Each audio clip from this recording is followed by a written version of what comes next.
Muy buenas tardes, vamos a dar inicio a esta reunión del día miércoles 14 de junio del año 2023. Empezaremos con la oración. Rogamos al Señor Dios Omnipotente que nos envíe buenos espíritus para asistirnos, aleje los que pudieran inducirnos en error y que nos conceda la luz necesaria para distinguir la verdad de la impostura. Apartar también a los espíritus malévolos, encarnados o desencarnados, que podrían intentar poner la discordia entre nosotros y desviarnos de la caridad y amor al prójimo. Si alguno pretendiese introducirse aquí, hacer que no encuentre acceso en el corazón de ninguno de nosotros. Buenos espíritus que os dignáis venir a instruirnos, hacernos dóciles a vuestros consejos, apartarnos de todo pensamiento de egoísmo, de orgullo, de envidia y de celos. Inspirarnos indulgencia y benevolencia para nuestros semejantes, presentes y ausentes, amigos y enemigos. Sed, en fin, que en los sentimientos de que nos sintamos animados reconozcamos vuestra saludable influencia. Dad a los médiums a quienes se encarguéis de transmitirnos vuestras enseñanzas la conciencia de la santidad del mandato que les ha sido confiado, de la gravedad del acto que van a cumplir, con el fin de que tengan el fervor y el recogimiento necesario. Si en la asamblea se encontrasen personas que fuesen atraídas por otro sentimiento que no sea el del bien, abrid sus ojos a la luz y perdonarles así como nosotros les perdonamos si vinieren con malas intenciones. Rogamos especialmente al espíritu de Genaro Valladolid, nuestro guía espiritual, que nos asista y vele sobre nosotros. Que así sea. Hoy día miércoles estamos leyendo el libro Espiritismo y Vida, dictado por el espíritu de Viana de Carvalho y fue dictado al medium Divaldo Pereira Franco. Hoy nos toca la página 99, numeral 15, Autenticidad de los Evangelios. En los círculos de la fe religiosa, así como en los diversos núcleos de estudios teológicos, se discute acerca de la legitimidad de los textos evangélicos con argumentos cada vez más sólidos. Como resultado de las incesantes investigaciones efectuadas en las fuentes originales que dieron lugar a las modernas traducciones de los dichos del Señor, teólogos sinceros e investigadores devotos, debido a las conquistas tecnológicas de la actualidad que permiten el cotejo seguro entre los diversos textos antiguos y los descubrimientos de innumerables arqueólogos que han encontrado fragmentos y conjuntos casi completos de los originales o primeras copias, así como de pastores y otras personas no comprometidas que los descubrieron casualmente en cavernas, monasterios y anticuarios. Disponen de un cúmulo de elementos para realizar estudios profundos y una correcta evaluación de su autenticidad. Asimismo, valiosos procedimientos para medir del tiempo logran establecer con gran precisión las fechas en que fueron escritos, permitiendo así tanto la identificación de las copias más antiguas como el origen de los errores cometidos como resultado de varios factores que tuvieron lugar a través de los siglos. Desde el lenguaje oral, siempre propenso a las adulteraciones y a los injertos, al sabor de los acontecimientos, hasta las interpolaciones, los agregados, las amputaciones y las sustituciones de frases, palabras, contenidos de forma casual o intencionada, según los intereses culturales y el pensamiento de los copistas. Innumerables han sido las modificaciones sufridas por las informaciones acerca de la vida, las palabras y los actos de Jesús, así como de aquellos que constituyen el conjunto del Nuevo Testamento. El simple hecho de que las copias hayan sido escritas inicialmente en siríaco, hebreo, griego y latín, produciendo gran cansancio en aquellas personas que la realizaban, carentes de experiencia y de conocimientos más profundos, y no solo de los idiomas, sino también de los contenidos que leían, permitió que se produjeran modificaciones, algunas de ellas graves, en la narración que pasó a la posteridad. Además, las condiciones y las circunstancias en que se efectuaban esas copias de forma apresurada y sin una revisión competente, debido a las necesidades de la urgencia, generaron aún más dificultades cuando se pretendía realizar una investigación profunda y tranquila en torno del asunto. Por otro lado, en los primeros textos en griego antiguo, las palabras no se separaban, no existía la puntuación, lo que favoreció interpretaciones erróneas que dieron lugar a modificaciones en la propuesta original. También se puede agregar que algunos textos eran leídos para que varios copistas los anotaran, lo cual generaba diferencias significativas, errores provenientes de la mala audición de las palabras, así como de su grafía. Simultáneamente, debido a las herejías que fueron tomando cuerpo a través de los primeros siglos, cuando conversos eruditos desearon dar mayor énfasis o lógica a su propio pensamiento, de manera inevitable introdujeron palabras, suprimieron expresiones, modificaron intencional o casualmente los originales, adaptándolos a su modo de entender, lo cual produjo graves adulteraciones en el contexto general. Sobre la base del fanatismo medieval, según el cual la Biblia era la palabra de Dios en toda su amplitud, y considerando incluso que la historia del pueblo hebreo era de carácter divino, el racionalismo se levantó a partir del siglo XV para protestar contra ese concepto al que juzgaba totalmente carente de lógica y de consideración. Tales eran los graves acontecimientos narrados como consecuencia de la determinación divina tomada contra los pueblos denominados enemigos. Ese Dios furibundo, apasionado, perverso e insensible no podía ser el mismo al que Jesús señalaba como el Padre generoso, el Creador del universo, el infinito amor. Con ese análisis, el Nuevo Testamento comenzó a recibir una necesaria crítica en cuanto a algunos absurdos, ajenos al sentido común y a la razón, y sufrió un obstinado combate por parte de aquellos que poseían la ciencia y el arte de pensar. Posteriormente, gracias al advenimiento de la imprenta, fue más fácil efectuar una evaluación desapasionada de los textos reducidos, porque permitió el cotejo con aquellos que habían pasado por las generaciones anteriores como fuentes originales. Surgió entonces en 1522, aunque impresa en 1514, la Políglota Complutense, cuyo autor fue el cardenal católico Jiménez de Cisneros, quien lideró un grupo de investigadores, entre los cuales se hallaban Diego López de Zúñiga, quien se responsabilizó de la publicación de esa Biblia en varios idiomas. Estaban vigentes en ese entonces la Vulgata Latina, que fue la primera obra impresa con la máquina creada por Gutenberg, cuya realización duró 6 largos años, 1450-1456, y el original estaba escrito en hebreo y la Septuaginta griega, las cuales a partir de entonces permitieron efectuar un cotejo más cuidadoso de las diferentes traducciones. Pululaban centenares de manuscritos griegos, lo que permitía que Zúñiga y sus colaboradores eligieran aquellos que le parecían realmente auténticos, lo cual no significa que lo fueran. En ese ínterin, sin embargo, le cupo a Desiderio Erasmo la honra de publicar la primera edición del Nuevo Testamento en griego, venciendo enormes dificultades. Erasmo, por su parte, tomó como fundamento de su trabajo un manuscrito del siglo XII para los evangelios y extrajo de otro el contenido para la traducción de los hechos y de las epístolas. Ante el importante número de copias vigentes, recurrió a un tercer manuscrito, perteneciente a su amigo humanista Johannes Reuchlin, para traducir el Apocalipsis, aunque lamentablemente tuviera que superar tremendas dificultades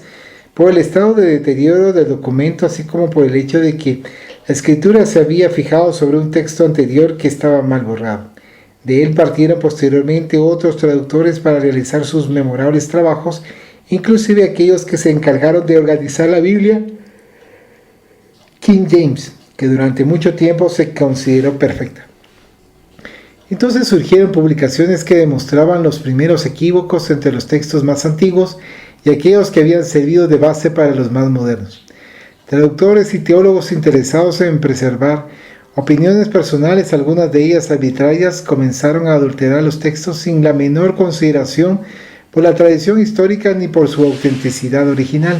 Surgió entonces la notable investigación de John Mill, quien durante 30 años de trabajo de investigación y de comparación exhaustiva de aproximadamente 100 manuscritos griegos del Nuevo Testamento, identificó cerca de 30.000 variaciones en esos documentos, generando perplejidad y dudas en el público lector, que sucedieron en torrentes cada vez más abundantes las investigaciones, las traducciones y las críticas históricas, acerca de los textos originales que dieron lugar a diversas impresiones en los más variados idiomas, levantando serias sospechas en torno a su significado, con lo cual se llegó en cierto modo a la desesperación de considerar que todo era fruto de la falta de autenticidad del mensaje, debido a la incoherencia demostrada en las traducciones, que culminó con el disparate de afirmar que las diferencias existentes entre las anotaciones de los evangelistas eran suficientes para demostrar su falta de mérito. Innegablemente fueron muchas las mutilaciones y adulteraciones sufridas por los textos evangélicos desde los primeros narradores hasta la actualidad. No obstante, un análisis crítico moderno, las diferencias que manifiestan sus formas narrativas son el resultado de la óptica descriptiva de cada autor. Un mismo hecho narrado por diferentes observadores presenta un contexto bien específico como resultado de la emoción, de la capacidad de la fuente de origen de quien lo comenta.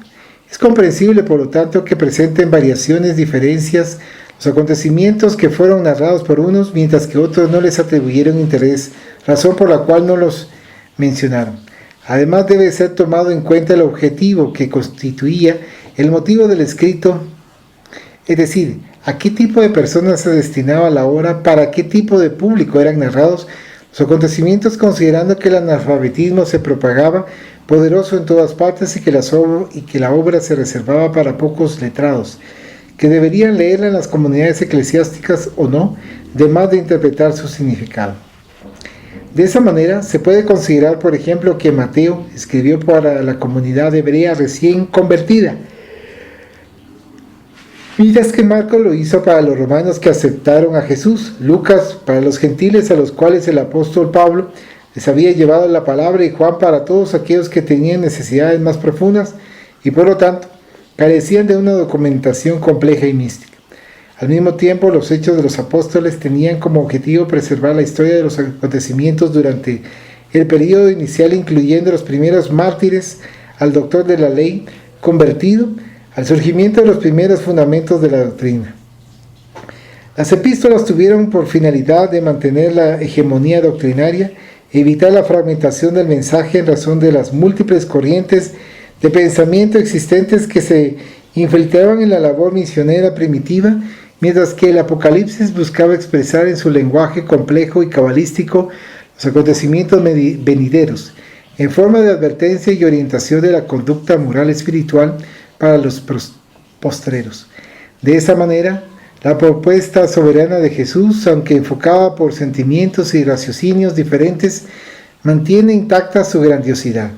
Al eliminar, por lo tanto, algunas de las aberraciones existentes en diversos textos, el sentido común y la lógica disponen de elementos para encontrar en la vida del hombre de Nazaret, en sus palabras iluminadas y en sus actos fuera de lo común, un camino seguro para toda la existencia humana, porque logra armonizar al individuo interiormente y construir una mentalidad de amor en las criaturas de la tierra. Portadores de esplendorosa actualidad, los textos de los evangelios denominados canónicos, así como los textos llamados deuterocanónicos, poseen una directriz filosófica y moral sorprendente, aún no superada a pesar de las incomparables conquistas del pensamiento contemporáneo, de las ciencias y de su avanzada tecnología de punta. En la vivencia del amor preconizado y puesto en práctica por Jesús, el ser humano dispone de una ética perfecta que le proporciona salud integral para los grandes desafíos sociales y emocionales que encuentra durante el tránsito carnal. De la misma manera, en la inolvidable canción de las bienaventuranzas, que se mantiene irrefutable, fulguran directrices seguras para una existencia dichosa, porque la favorece con los preciosos contenidos de armonía que fluyen de su propuesta. Y finalmente, en la lección de no hacer a los otros lo que no desea que los otros le hagan, el ser humano dispone de un código de honor hecho de sabiduría existencialista para convivir con todos, trabajando en armonía y edificándose interiormente en la confianza y en la solidaridad que deben estar vigentes entre todos. Numeral 16. El grandioso desafío de la paz. El inmenso desarrollo científico, tecnológico, en la Tierra solamente alcanzará su apogeo cuando esté acompañado por la correspondiente conquista de los valores ético-morales que realmente dignifican al ser humano. El primero, a pesar de su elevado significado intelecto cultural, que ha hecho posible la concreción de importantes realizaciones humanas, puede considerarse de naturaleza horizontal, mientras que la segunda refleja la gran vertical en dirección al infinito que a todos aguarda. En la búsqueda incesante de la evolución es impostergable la adquisición de la paz que deberá coronar el esfuerzo humano en favor de la sociedad feliz del futuro. La paz, entre tanto, constituye uno de los desafíos más importantes en el proceso de la evolución individual, porque procede de la educación de las tendencias agresivas y de los hábitos enfermizos que perduran en lo profundo del ser. La liberación de los defectos morales y de las exigencias inferiores del ego arbitrario que se juzga acreedor de todos los homenajes y todas las deferencias representa un gigantesco paso de naturaleza interior que tiene como objetivo la autoiluminación que todos deben alcanzar. Gracias a esa conciencia de identificación moral con lo bello y lo armonioso, con la vida se pueden establecer los paradigmas a favor de la paz social, así como extenderla en dirección a las naciones de la tierra. Excelentes programas elaborados con el objetivo de construir una sociedad pacífica han fracasado por la exacerbada preocupación de producir cambios de modelo en los comportamientos generales, sin la concienciación del individuo en relación a su deber personal respecto de su propia armonía. Mientras tanto, salvo grandes excepciones, se han establecido como fundamentales la no proliferación de las armas nucleares, por el alto poder destructivo que poseen, aunque olvidando los grandes depósitos de armamentos inteligentes que aumentan cada vez más, estableciendo tratados de vigilancia y control de sanciones impuestas a países que preservan sistemas crueles de dictaduras o que se vuelven amenazas reales o imaginarias en relación a la paz, entre otros dispositivos de resultados dudosos. Simultáneamente, proyectos y propuestas ambientales para preservar el planeta, como es el caso del Protocolo de Kioto, que deberían ser sancionados por los gobiernos poderosos, no son respetados por los mayores contaminadores del orbe que imponen arbitrariamente prohibiciones a los otros, mientras ellos preservan su libertad para destruir las fuentes de energía, trabajando al mismo tiempo a favor del calentamiento global, exterminando la fauna y la flora. Empresas perversas de agresión forestal junto con otras de pesca predatoria se permiten contribuir en favor del agotamiento global para mantener sus niveles de poder, mientras que otras naciones, las más pobres, agonizan víctimas del hambre, de las catástrofes, de las epidemias y de las guerras tribales, como ocurre con la desdichada África que sufre desde hace siglos. Las sanciones económicas y comerciales impuestas por los países ricos contra aquellos a los que consideran enemigos o irrespetuosos de sus legislaciones generan rebeliones, desesperación y contribuyen eficazmente en favor del terrorismo nacional e internacional, mediante el cual los miserables morales y enfermos espirituales se rebelan convirtiéndose en sicarios de la sociedad regional o general. Los sórdidos intereses de los que dominan la economía y el poder encubren siniestros crímenes con el fin de preservar sus fuentes de producción y de ganancia excesiva, persiguiendo a individuos y a otros grupos que no pueden dominar, acusándolos de terroristas, mientras que apoyan a naciones también perversas que someten grupos étnicos a su voluntad, oprimiéndolos hasta la muerte en caso de que no los maten directamente. Con justificaciones falsas destruyen ciudades y matan a sus habitantes indefensos valiéndose de armas sofisticadas, alegando de ese modo preservan su territorio o evitan acciones criminales como si las suyas no lo fueran. Innegablemente, el triunfo de los belicosos y su poder caracterizan estos días de horror en la tierra enferma espiritualmente. Si los excesivos gastos en armamentos fueran aplicados en favor de la educación, de la salud, del trabajo digno, del desarrollo de los países pobres, ciertamente no habría odio ni deseos de venganza por parte de aquellos que se sienten oprimidos y estigmatizados por los fuertes. La Organización de las Naciones Unidas, a pesar de que intenta mantener la paz internacional, ha sido hábilmente manipulada o despreciada por pueblos que deberían respetarla, pero que se valen de ella solamente cuando les conviene eliminar a otros, actuando en forma arbitraria cuando surgen las actitudes agresivas y destructoras.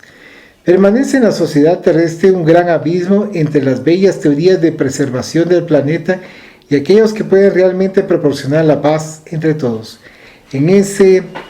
atribulado tablero de ajedrez de las guerrillas nefastas y de los grandes combates, la hipocresía de algunos jefes de Estado en las negociaciones unilaterales se manifiesta con tal cinismo que choca a los observadores más sensatos al verlos actuar para que sus ambiciones sean aceptadas a cualquier precio, bajo amenazas veladas o explícitas. En nombre de la paz, conservan bajo su voluntad a naciones débiles que fueron sometidas en el pasado y a las cuales se les niega el derecho a la libertad por decisión propia,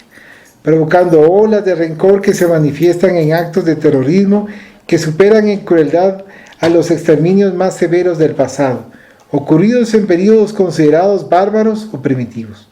Podrían evitarse esas calamidades inconcebibles para el actual nivel de desarrollo cultural de la humanidad que se aturde ante tanta cobardía disfrazada de justicia y de ansia libertaria, en caso de que el interés en promover la paz sea real. Proliferan los movimientos de los pobres que necesitan tierras, techo, trabajo, que optan por el crimen, por invadir terrenos con el fin de llamar la atención, o de países asfixiados, que se vuelven visibles a través de las atrocidades cometidas contra niños y otras personas indefensas que caen en sus trampas de mente, en sucesivas ondas de crueldad antes nunca vistas. A pesar de eso, surgen nuevamente los misioneros de la paz en todas partes, valientes defensores de las minorías ultrajadas y de las poblaciones humilladas, de la naturaleza en sufrimiento y del mundo desesperado. Sus voces, aunque poco escuchadas, claman por justicia, se vuelven conocidas cuando conquistan el Premio Nobel de la Paz, inquietan a los cómodos, establecen normas de equilibrio para la convivencia pacífica, para los ultrajados,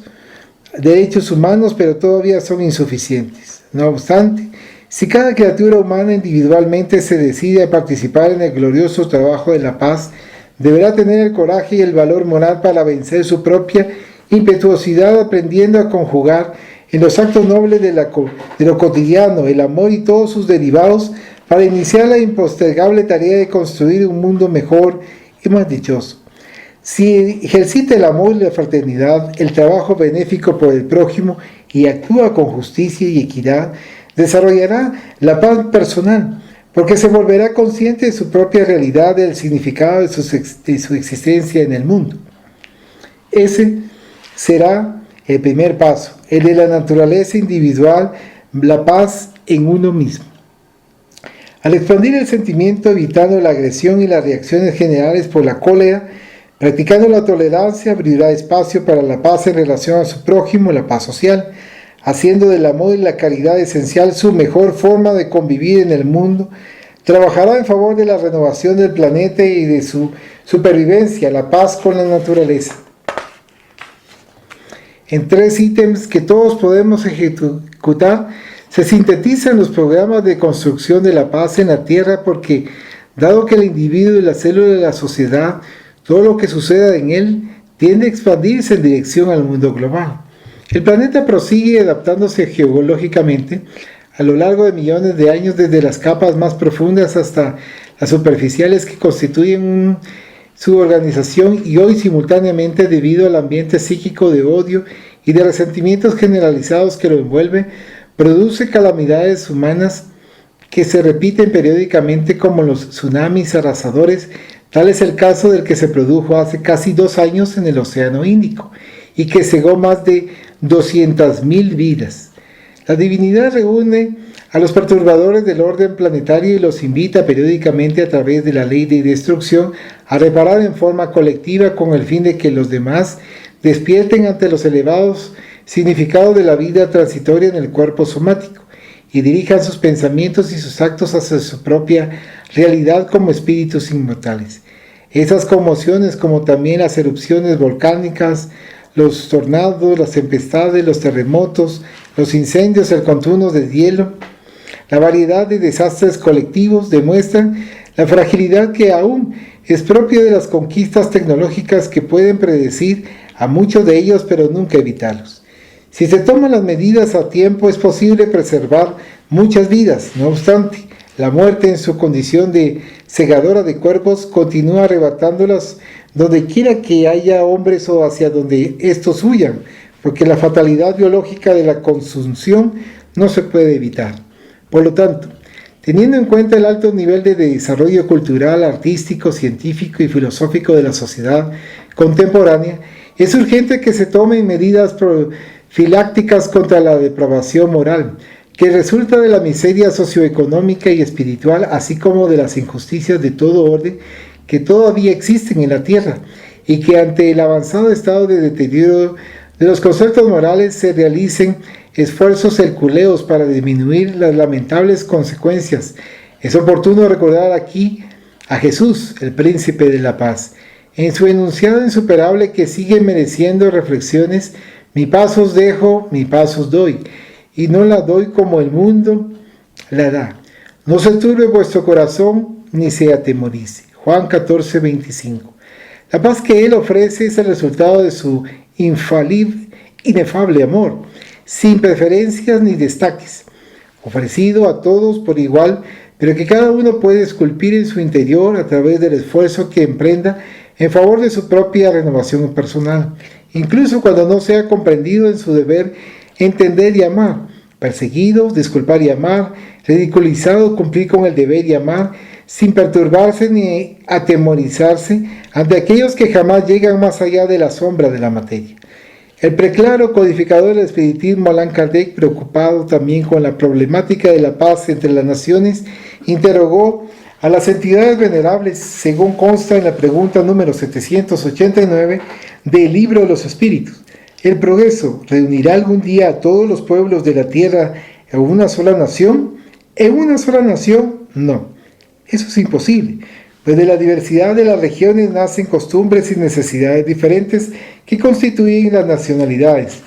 Por eso, siempre harán falta leyes apropiadas a esas costumbres y necesidades. No obstante, la caridad no sabe de latitudes y no distingue a los hombres por el color de su piel.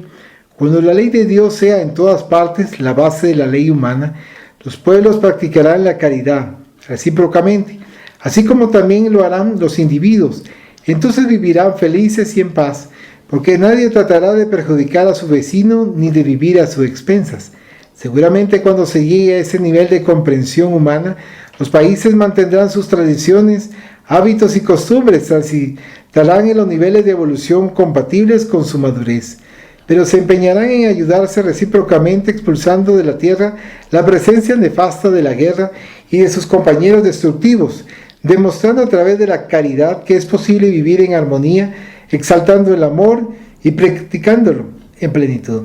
Aunque parezcan aún distantes esos días venideros, ya se pueden preparar su advenimiento, iniciando el proceso de la paz interior como cimiento para la paz en todo el planeta.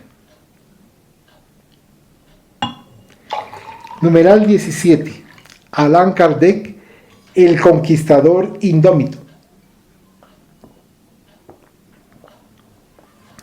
No había pasado mucho tiempo y permanecían en el escenario religioso de Francia los efectos de la rebeldía de Lamennais, Montalembert y Lacordaire, que anhelaban el predominio de los ideales de Dios y libertad, severamente condenados por el Papa Gregorio XVI, quien desaprobaba y reprobaba todas las doctrinas relativas a la libertad civil y política que pudieran amenazar el dominio de la Iglesia, que predica a los pueblos la obediencia y a los soberanos la justicia. Descontento, Lamennais desafió la prohibición, fue privado entonces de los privilegios y poderes sacerdotales, liberándose del yugo de la Iglesia y del emperador. Más tarde apoyó la revolución de 1848, que pretendía destituir del trono a este último. Llevado a prisión, desencarnó en 1854 y fue sepultado en Père-Lachaise, un miércoles de ceniza según su deceso, en una fosa simple y común a fin de reposar entre los pobres. Aunque transcurría el siglo de las luces, que se caracterizaba por ser un periodo histórico filosófico profundamente racionalista, Luis Felipe gobernaba con arrogancia, apoyado por la Iglesia, vigilando toda tentativa de sacarlo del poder o de alterar las estructuras culturales vigentes. La intolerancia religiosa estaba en todas partes, amenazadora y perversa, intentando impedir el desarrollo científico y filosófico que se expandía con complacencia en las academias y universidades. El materialismo, sin embargo, astuto y desafiante, inscribía la negación desde hacía mucho tiempo en la mente de los pensadores e investigadores, transformando las claridades del iluminismo en un recurso de liberación de los dogmas ultramontanos y de las tradiciones religiosas insensatas cuyo sentido ya no los convencía. Reinaban en los medios intelectuales los conflictos de ideas y comportamientos que se transformarían en conclusiones positivas respecto de todo cuanto pudiera ser comprobado, despreciando las informaciones que no resistieran las experiencias de laboratorio, particularmente la de la naturaleza metafísicas. En ese campo, plagado de dificultades, Allan Kardec se entregó a las investigaciones acerca de la existencia de Dios, de la inmortalidad del alma, de la comunicabilidad de los espíritus, de la reencarnación, del renacimiento de la doctrina de Jesús, desde que fuera invitado por los inmortales y comenzó a enfrentar todo tipo de amenazas y desafíos. Espíritu forjado en el temple del acero moral, se sentía vinculado a esa tarea grandiosa.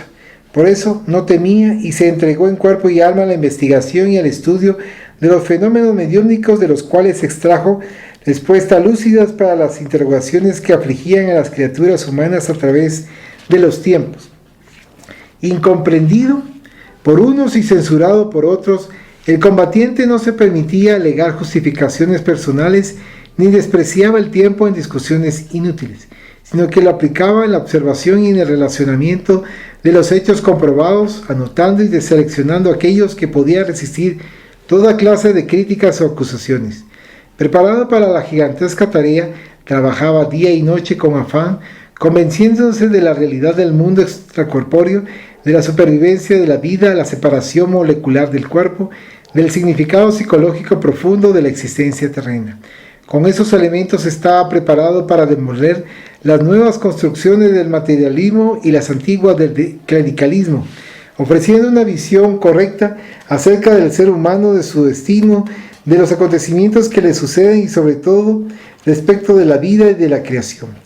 Trababa una silenciosa y ardua batalla dirigido por el pensamiento de Jesús y de sus ministros para preparar el advenimiento de la era nueva del espíritu inmortal, en la que nuevos conceptos pudieran ser presentados al mundo para que dieran lugar a otros comportamientos ético-morales, políticos, sociales y humanitarios.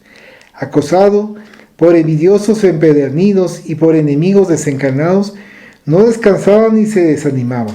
y proseguía en la búsqueda de los diamantes de la verdad, como minero indómito que avanza, caverna adentro, siguiendo la veta que revela las gemas preciosas. Al aplicar días y noches a la limpieza de la ganga, que revestía los metales de incomparable belleza, lo reunió en una diadema de inestimable valor, formando la obra que quedó inmortalizada después de su publicación el 18 de abril de 1857, en la París de las glorias mundanas y culturales, de las conquistas extraordinarias del pensamiento y de la razón. El libro de los espíritus surgió como un diamante estelar en la cúpula del pensamiento terrestre y proyectó claridad incomparable en los intrincados problemas acerca del ser humano, de la vida y la realidad existencial. Inútilmente se levantaron los opositores que, incapaces de señalar puntos vulnerables en el contenido vigoroso de los conceptos expuestos, agredieron al autor de la obra, se urdieron intrigas vergonzosas atacando el nombre del insigne trabajador sin que encontraran la menor incoherencia en los textos publicados por él, fueran estos de autoría de los espíritus o de su propio discernimiento de su reflexión. El gigante no se afligió, no se temorizó en ningún momento y prosiguió en su condición de artífice del bien y del amor en la tierra a través del conocimiento de la verdad que se encuentra al alcance de todos aquellos que tengan interés en ser felices. La doctrina expuesta en esa obra granítica ofrece una contribución indispensable a las diversas ramas del conocimiento, ya sea las que se refieren a los arcanos de la antropología como a las estructuras de la sociología, a las conquistas de las ciencias psíquicas como a las del pensamiento filosófico, argamazada con las inestimables formulaciones de la lógica y de la razón, consecuentes de las confirmaciones hechas en los laboratorios de investigación y de observación sistemática. Al iniciar el temario sobre Dios y el universo, se extendió en el examen del espíritu y de la materia en los notables fenómenos de la muerte y de la reencarnación, de las comunicaciones espirituales, de las influencias de los desencarnados sobre los habitantes del cuerpo físico, para continuar con los notables postulados de las leyes morales y culminar en las esperanzas y los consuelos con una lista de preciosos ítems que iluminan la mente y consuelan el corazón. Portador de una lógica de bronce exigente, en el análisis de cada información no se contentaba con la respuesta que recibía de los inmortales, sino que volvía al tema varias veces, hasta que fuera perfectamente compatible con el entendimiento humano y resistente al bisturí de la duda y de la negación. En consecuencia, la obra recibió el aplauso de hombres y mujeres sinceros, estudiosos de los problemas humanos, de la ciencia y de la razón, de la fe religiosa y de la ética, y fue recibida como una respuesta de los cielos a las aflicciones de los seres humanos de la tierra. Marco histórico en el pensamiento filosófico, el libro de los espíritus permanece tan actual como en aquellos heroicos días en que apareció en la Galería de Orleans, en la inolvidable librería Dentour. Transcurridos 150 años desde aquel inolvidable día, continúa desafiante, profundo en su simplicidad, completo en sus sencillez, esclareciendo a decenas de millones de personas que lo consultan, ávidas de esclarecimientos y de orientaciones seguras para el equilibrio y la felicidad, atendiendo a todos conforme a los diferentes niveles culturales y de conciencia en que se encuentren, y avanzando rumbo al futuro iluminado por la verdad. Feliz de haberme bañado en el agua lustral de la sabiduría que de él fluye, cuando me encontraba en la indumentaria carnal de te saludo y te rindo homenaje, mensajero de Jesucristo, para liberar las conciencias terrestres.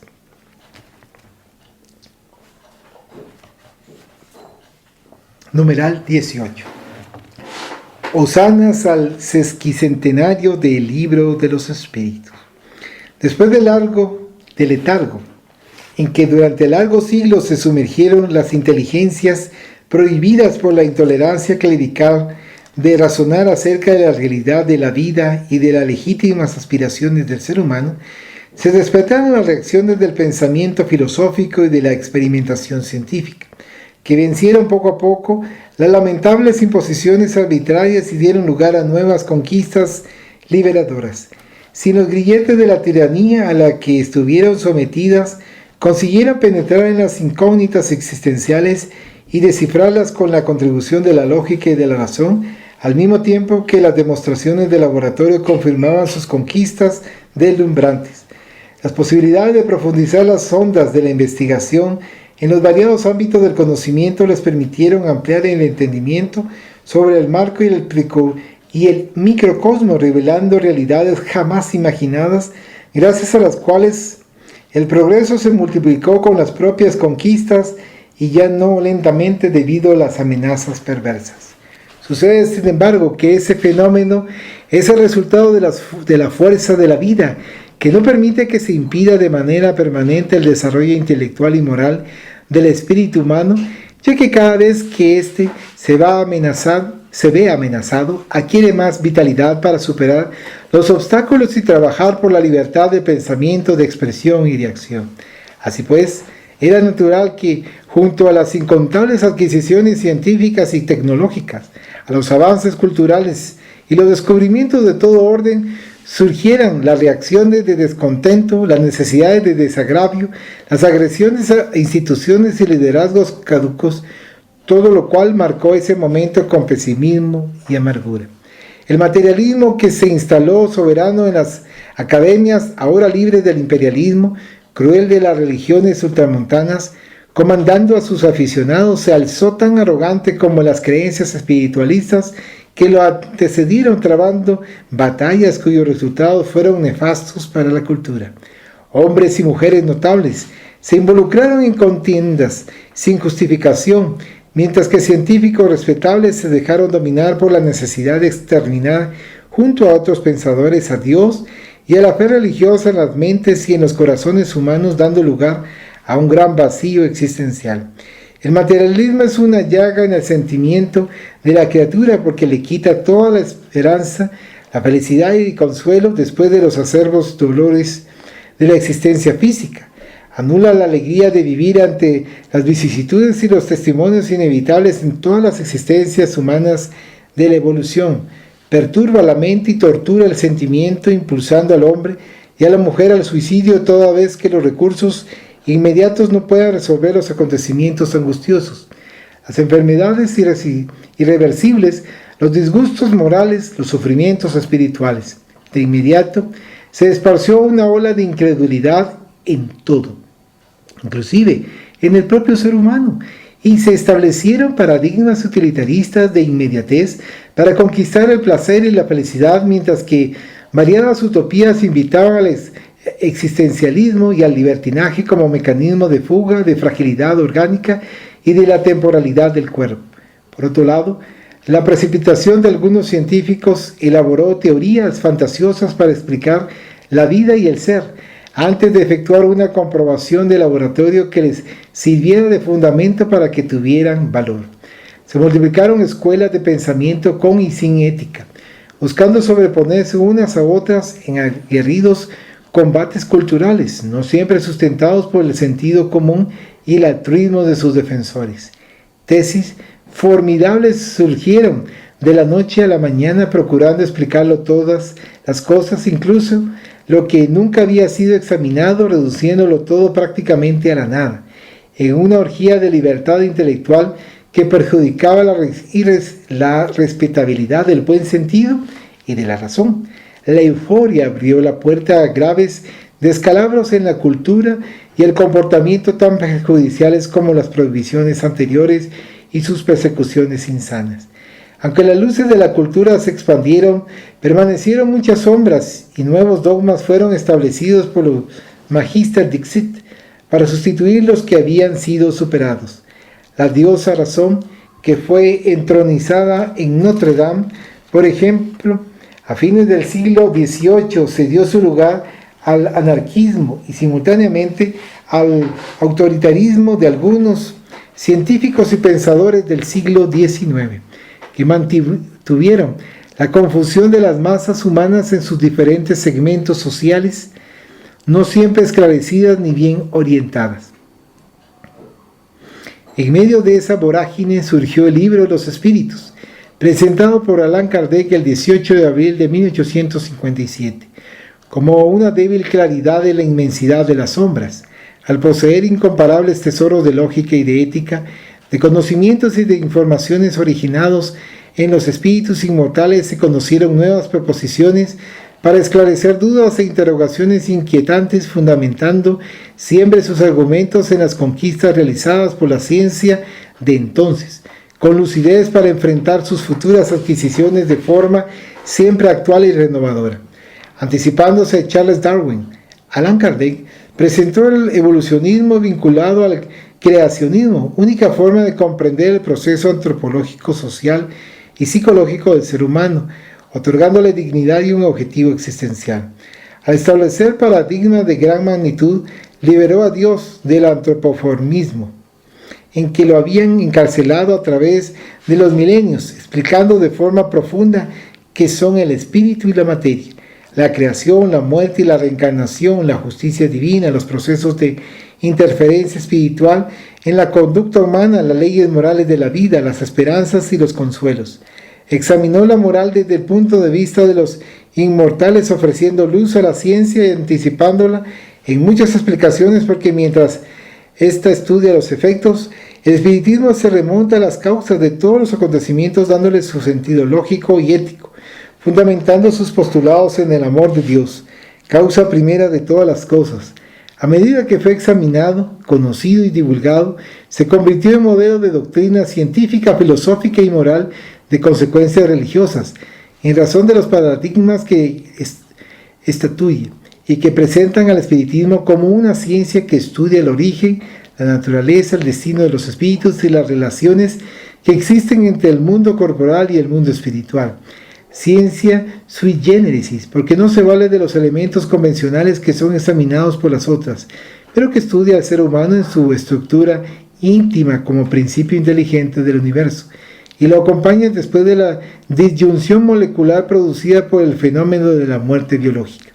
Al mismo tiempo ofrece una filosofía rica en bendiciones en sus contenidos ético-morales que culminan con la creencia en Dios, en la inmortalidad del alma, en las comunicaciones de los espíritus, en la pluralidad de los mundos habitados, afirmada en los postulados enseñados y practicados por Jesús y sus primeros discípulos.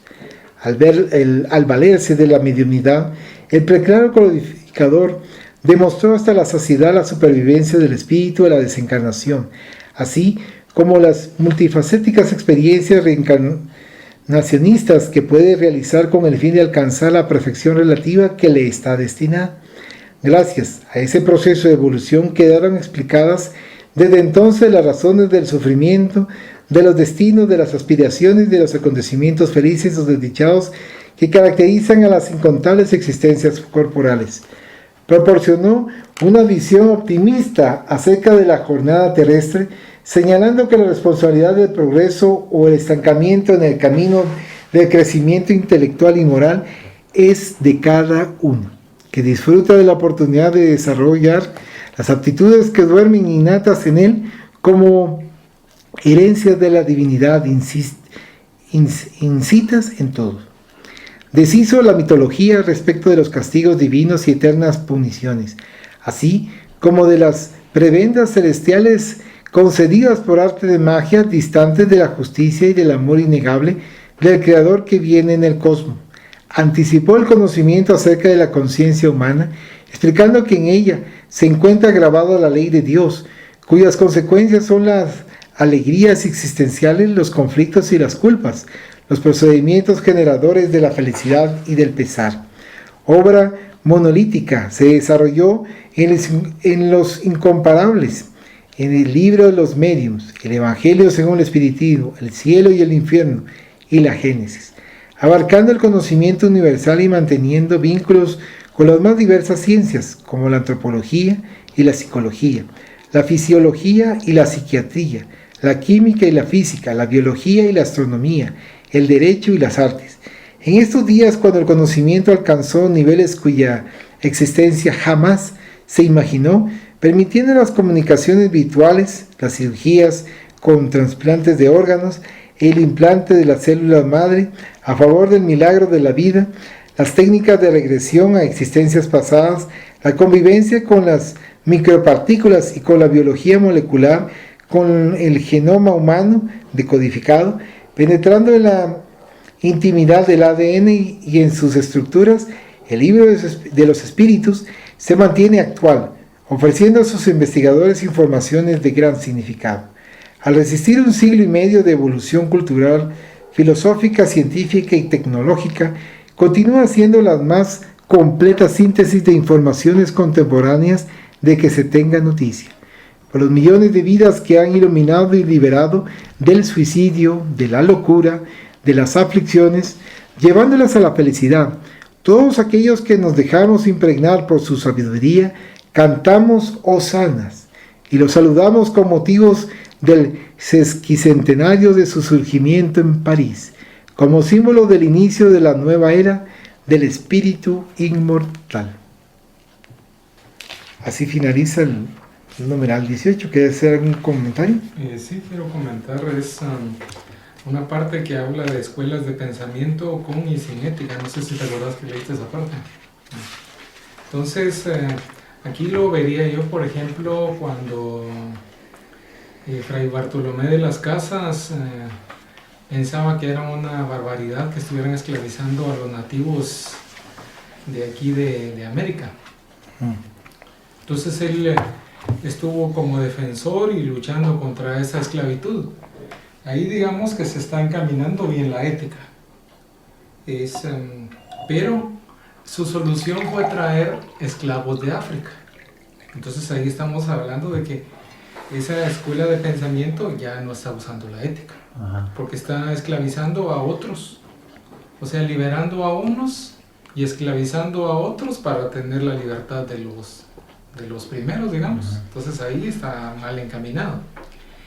Y considero que también hay que tener cuidado en el sentido del espiritismo. Porque si me pasa algo en esta encarnación es porque yo me lo busqué. Por, digamos, el karma y los actos de vidas anteriores y también de la vida presente. Pero si vengo yo y le digo a alguien, es que eso te pasa porque te lo mereces, yo no le estoy dando consuelo. Estoy terminando de hundir a esa persona. O si le comento, digamos, a alguien, mire cómo le hacemos para aliviar el sufrimiento de esta persona. No, se lo merece porque saber qué hizo en otra encarnación. Ahí está mal encaminada la ética. La escuela de pensamiento está mal encaminada porque ahí la ética está brillando por su ausencia. En realidad, hay situaciones que nos pasan, lógicamente, por el karma, y otras por nuestros actos presentes, y otras que no están a nuestro alcance. Solamente. Muchas gracias. Vamos a continuar con la lectura en el numeral 19. Dice: los héroes de la nueva era. Programado el advenimiento de Jesucristo a la tierra, las cohortes espirituales se presentaron espontáneamente para contribuir de la mejor manera posible en favor del mesianato divino. En la política, en el arte, en la filosofía, tomaron cuerpo físicos espíritus nobles que deberían desempeñar un papel relevante para que la doctrina del amor encontrara resonancia en una sociedad sedienta de alucinaciones y placeres. El Imperio Romano todavía se encontraba en plena gloria. La grandeza de las conquistas y el fausto deslumbrante dominaban casi toda la tierra conocida, demostrando el poder de las fuerzas de las legiones y de la habilidad del gobierno central. Las antes famosas ciudades griegas, ahora en decadencia, contribuían con sus hijos ilustres para la grandeza de Roma, en la condición de pedagogos, médicos y servidores esclavos, aunque todavía ostentaran las magníficas edificaciones del pasado y su cultura permaneciera esplendorosa a pesar de la ausencia de los grandes filósofos de otrora. Éfeso se erguía suntuosa, derramándose junto a las aguas azul turquesa del Egeo, en pleno fasto de Jonia, en la Anatolia, y era visitada por los romanos ilustres y por otros pueblos que acudían a negociar hábilmente y a distraerse en sus baños y teatros espectaculares. Allí se encontraba el famoso templo de Artemisa, la diosa de la abundancia, anteriormente Cíbele, y más tarde Diana, la cazadora. Una de las 7 maravillas del mundo antiguo, las grandiosas columnas que lo ornamentaban deslumbraban a los visitantes y podían ser divisadas desde el mar a casi 5 kilómetros de distancia. Destruido y reconstruido varias veces, incendiado por un loco, sus escombros denotan todavía hoy la audacia y la belleza concebida por sus constructores.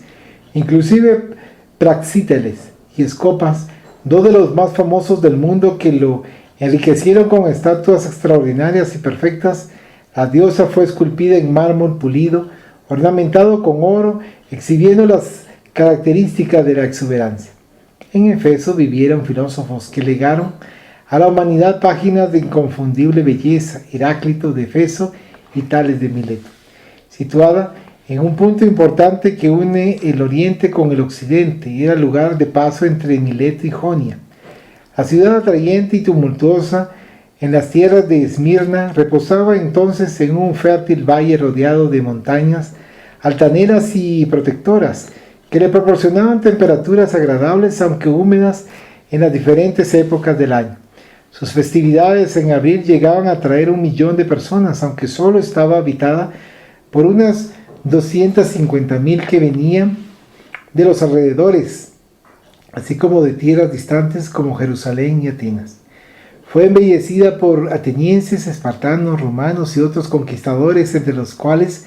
figuraban el rey Creso de Lidia, los egipcios, los persas. Alejandro Magno de Macedonia fue vencida y resucitada por turcos, bizantinos, otomanos, y ejerció en su esplendor una gran importancia para el cristianismo naciente. Con casi 2000 años desde que fuera fundada, antes de que los jonios la dominaran en el siglo XI a.C., Durante el cruel reinado de Claudio,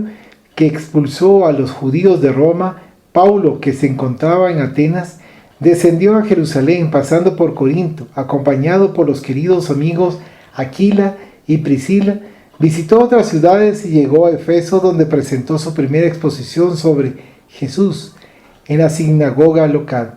Después, a pesar de que se le solicitara que se quedara más tiempo, prometió retornar y se dirigió a Cesarea y luego a Jerusalén.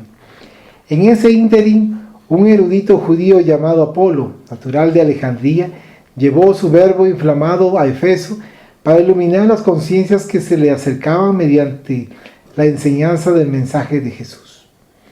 La ciudad capital fue beneficiada por el apostolado de Pablo, que vivió en ella durante varios años, y posteriormente por Juan, quien inició en sus tierras la escritura de sus memorias, los cuales pasaron a la posteridad como su evangelio. Construyó su residencia en uno de los montes periféricos de la ciudad, donde más tarde residió hasta su desencarnación la Madre Santísima de la Humanidad. La casita de piedras fue levantada en una ladera a unos 350 metros sobre el nivel del mar, entre olivos y verdosa hierba, desde donde se lo podía ver.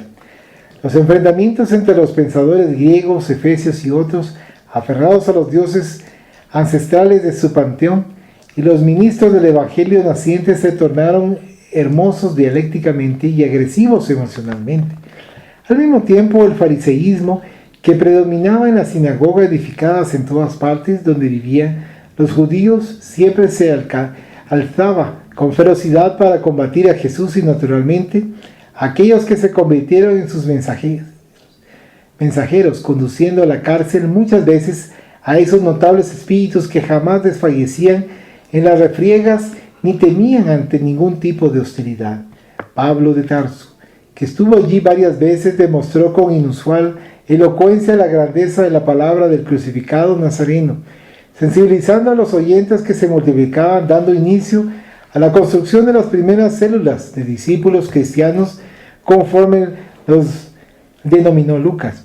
En una de esas ocasiones, en el auge del entusiasmo, el apóstol de los gentiles declaró que Jesús se encontraba por encima de todos los dioses, naturalmente incluyendo a Artemisa, que era una fuente de recursos para la ciudad y para artesanos, funcionarios, sacerdotes y explotadores en general. Un joyero famoso llamado Demetrio, que fabricaba miniaturas de plata de la diosa, al tomar conocimiento de que los dioses fabricados por los humanos no eran sagrados, conforme Pablo proclamaba, temiendo que la diosa perdiese prestigio y consecuentemente él y los demás artesanos fueran seriamente perjudicados, inició un movimiento que atrajo tanta gente al gran teatro, gritando: Artemisa de Efeso es gran, recitando oraciones y homenajes, que el acto redundó en un pleito, hasta que las autoridades finalmente invitaron al apóstol a abandonar la ciudad. Poco después, Juan inició allí su ministerio de amor, atrayendo verdaderas multitudes que lo oían fascinadas. Él y Pablo se convirtieron en los ministros del reino de Dios, enfrentando las vanas filosofías para presentar el incomparable mensaje de amor del Maestro, y esas actitudes los condujeron varias veces al testimonio, sin abatirlos ni atemorizarlos. El coraje de esos héroes de la nueva era constituye uno de los grandes y fascinantes estímulos para todos aquellos que desean servir al bien, puesto que no existía nada que los intimidara o que disminuyera su entusiasmo en el trabajo al que se entregaban. Humillaciones, suplicios, cárcel y muerte no eran obstáculos para la divulgación de la verdad. Tan impregnados se encontraban de la certeza de la inmortalidad del espíritu, que sus vidas constituyen aún hoy modelos de abnegación y de sacrificio conmovedores. Fueron ellos y muchos otros los que se olvidaron de sí mismos para permitir que Jesús prosiguiera reuniendo a las multitudes, para que el mensaje de luz llegara hasta los días modernos, a pesar de las adulteraciones que sufrió, pero conservando su pureza en los contenidos insuperables del amor, de la compasión, de la humildad, del perdón, de la caridad, de la supervivencia espiritual, que conduce todavía millones de vidas hacia el Maestro insuperable. Ninguna construcción del bien alcanza su glorioso destino prescindiendo de los héroes de la abnegación y de la renuncia. Incomprendidos al principio, soportan las dificultades más serias, confiados en los resultados de sus esfuerzos, venciendo los rigores del mal tiempo, los enfrentamientos más cobardes y crueles, traicioneros e innobles, firmes en esa decisión hasta el momento en que el triunfo del ideal los aureola con el martirio prolongado. El cristianismo es la saga de hombres y mujeres admirables que, fascinados por Jesús, abandonaron todo para servirlo mejor, venciendo distancias inmensas bajo el sol inclemente y las lluvias torrenciales, dominados por la presencia de aquel que nunca los abandonó como les había prometido. Pasaron los siglos y periódicamente ellos volvieron a las grandes Efesos terrestres, perturbando la comodidad y revolucionando las ideas, firmes en la invitación a la transformación moral y al amor en plenitud, y pagando el alto precio de la audacia de la fe que no se mancomuna con los intereses sórdidos de los comensales de la ilusión. Con el advenimiento del espiritismo que trae de regreso a Jesús y a su mensaje, nuevos desafíos se volvieron impostergables y desde los días de Allan Kardec, espíritus portadores de gran vigor moral volvieron a la indumentaria carnal para llevar la nueva revelación a la humanidad distraída e indiferente ante el reino de Dios. Con el pago de altos precios de incomprensiones y calumnias perversas, de competencias desastrosas y persecuciones enfermizas, ahí están, avanzando dignamente con los sentimientos puestos en el Maestro de amor, superándose a sí mismos y colocando marcos definitorios de los tiempos a fin de que quienes vengan después de ellos den continuidad al programa de liberación y de felicidad. Ellos saben que son los desbravadores, los audaces que arrasan la ignorancia y que su ministerio consiste en romper los tabúes, vencer las hostilidades, soportar el peso de las imposiciones penosas, para facilitar la tarea de los venideros apóstoles del día. Incansables, prosiguen anónimos unos, conocidos otros, pero todos unidos en la causa común de la doctrina espírita, para hacerla conocida a través de sus palabras lúcidas y sabias, respetada con sus actos sencillos y transparentes, con su coraje de no devolver el mal con otro mal, una calumnia con otra calumnia, sin acceder a transformarse en enemigos de otros, felices y seguros de la victoria final. Esos héroes que se consumen como el combustible de la lumbre que derrama claridad por donde pasa, se encuentran bajo el amparo de su Señor, como Pablo, Juan el Evangelista, Bernabé, Pedro, Santiago, y todos los pioneros de la naciente doctrina de Jesús, que modificó la historia de la sociedad, preparando el campo de luchas para este momento de ciencia, de tecnología, de conocimientos filosóficos y éticos, de arte y belleza, de telecomunicaciones y convivencia virtual, en que el espiritismo implantará en la tierra, con sus paradigmas grandiosos, la sociedad feliz y libre de la ignorancia para siempre. Esto fue mensaje psicografiado el 22 de mayo del año 2007, durante una visita efectuada a Efeso, en Esmirna, Turquía, nota del medio. ¿Algún comentario? Está bien así. Bueno, entonces nos quedamos acá. El capítulo 19 fue el último que leímos, los héroes de la nueva era. Y finalizamos en esta noche con la oración. Dice: agradecemos a los buenos espíritus que han querido venir a comunicarse con nosotros y le rogamos que nos ayuden a poner en práctica las instrucciones que nos han dado y que hagan que al salir de aquí, cada uno de nosotros se sienta fortificado en la práctica del bien y del amor al prójimo. Deseamos igualmente que estas instrucciones sean provechosas a los espíritus que sufren, ignorantes o viciosos, que han asistido a esta reunión y sobre los cuales imploramos la misericordia de Dios. Que así sea. Que así sea.